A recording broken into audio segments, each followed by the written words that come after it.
Well, I'm a representative of District 2, which is the Burgess and Jefferson feeder patterns. My connection, well, I'm a Burgess alum, so I'm representing the school that I went to school at. My daughter also went to that school, and that she grew up through the entire feeder pattern. And so I feel that I'm highly connected to the Burgess feeder pattern just because it's my alma mater. The Jefferson feeder pattern is, it's not my natural feeder pattern, it's by district, I'm there. My belief though is I think that's a very important school in this community because that is the center of the medical education in our community, the Silva. And I have a goal of expanding those medical offerings out at Jefferson to include the main Jefferson campus where we can provide some occupational magnet programs for kids who may not want to go into a Silva environment where they're studying for professional. They may not have in their minds to go to medical school or nursing school, but they may want to be able to be a billing and coding person or medical transcription or the laser technology, the medical laser technology that they have out there. So I believe that school and that feeder pattern is highly important, primarily because we're in sales. With the district, I go back, I'm a product of EPISD. I'm proud of the district as a whole. It, in my opinion, represents the entire community when it comes to school. EPISD is the largest school district within our community, and it is the one I think that gets the most focus from just because we carry the name El Paso. We've come to understand that many reasons why people feel less than inclined to apply for this position is due to their lack of time or their profession. What has motivated you to sacrifice your time and applying? Well, I got to say, I love what I'm doing, and but it is a sacrifice because it causes me to be extremely busy. My work, I have a 40 to 50 hour work week regularly. I'm the executive director of an organization in this community. However, my second career, shall I say, my first career was a police officer and did 21 years as a police officer. Second career though, I've been working with children. And so I was actually, prior to where I'm at now, as executive director at the Child Crisis Center of El Paso. And I understand clearly when I see what I saw at Child Crisis Center, how education, if only the parents of those children that I see had education, because so many of them, the parents don't or didn't fulfill their education, and the result of which was maltreatment of children as a part of the result of that, right? So I certainly understand how education is very important for members of our community when they go into the adult life. It affects every aspect of their life. Today, I'm the executive director of the Paso del Norte Children's Development Center, where we work with children who have special needs. And really the same applies there because what we have is a lot of parents who just don't understand, don't know what is happening with their children, and many of whom, because of lack of education, are having a very difficult time grasping the reality of having a child with special needs. So I truly understand that education is key in our community. I think we have to have the best possible education that we can provide to all students who attend EPISD. And that's my motivation. I want to be able to make a difference so that, maybe one day we won't have so much maltreatment. We won't have, or we'll have parents who can better work with their children who may have disabilities. We'll have income levels rise where they can afford to take care of their children when they have that, because that's where we exist. We take care of children. Parents can't afford to take care of their children. I'm homegrown in El Paso. I've never lived in another place. And so this town is my town, and I believe 100% that this is a great community, but for it to continue to be great, to get better, education is key. Our connection is that we need to provide adequate resources, adequate policy, adequate oversight to ensure that all of the students that we represent have access to a high quality education. We often don't hear enough from students. You know, I hear from students in forums like this. I hear from students sometimes when we go to, you know, parent meetings on campuses. There's usually not a lot of forums though for us to directly hear from students, and I think that we should do more of that. I know that the superintendent has some advisory councils, but that's normally been an avenue for the superintendent and for principals to hear back. But the school board often doesn't, I think, get as much feedback as we should from students. My connection is I'm their advocate. I was a teacher. I'm on the board to make sure that the board is focused on education and not something that doesn't enhance the students' experience and forward their education. That's all I'm there for. My connection is I live in the district. I live across the street from Masita grade school. I hear their announcements every morning, so I know what's going on in their school. And I've had 3 children graduate from, their whole education was the El Paso Independent School District. I taught, my wife taught in the school district. I taught for 38 years, my wife taught for 33 years, so I'm very connected. I'm chairman of the Curriculum Instruction Committee, so I'm almost directly responsible for what you see in your classroom, one way or another. So I keep that in mind every time I make a decision. Is it good for the students?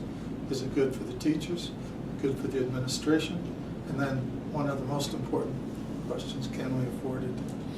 So those are my connections, and what my job really is to make sure that the students' education is going forward and not backward. So that's really important. It's important to engage our students within the district. I perceive it to be okay, because there's always room to improve. I also believe that ways that we can improve this is continually as trustees to support your campus improvement teams, which have input by student bodies. Also, there is an organization, or there's a district-wide group of students that meets with the superintendent, and trustees are able to attend those meetings as needed. One of the things that we've also done recently is that we've invited certain students to attend our board meetings. So we have 2 students that attend to give us input. Matter of fact, Burgess was our last 2 students that attended our board meeting just several days ago, where our trustees, I won't say in waiting, but potential future trustees, right? But they attended the board meeting, and I guess where I'm going with this is that they also spoke to the board directly on an issue on grades. And so we want to hear from our students. We feel it's very important, and I believe that we can do more. As a matter of fact, I'm setting up some one-on-one or a group interview, online interview at our studio at EPISD with students here in the next couple of months. So I'll invite a few students within the district and get their input. That will go Facebook Live. Well, I think the greatest involvement I have is that I have been involved with PTA for over 27 years. Don't make the math.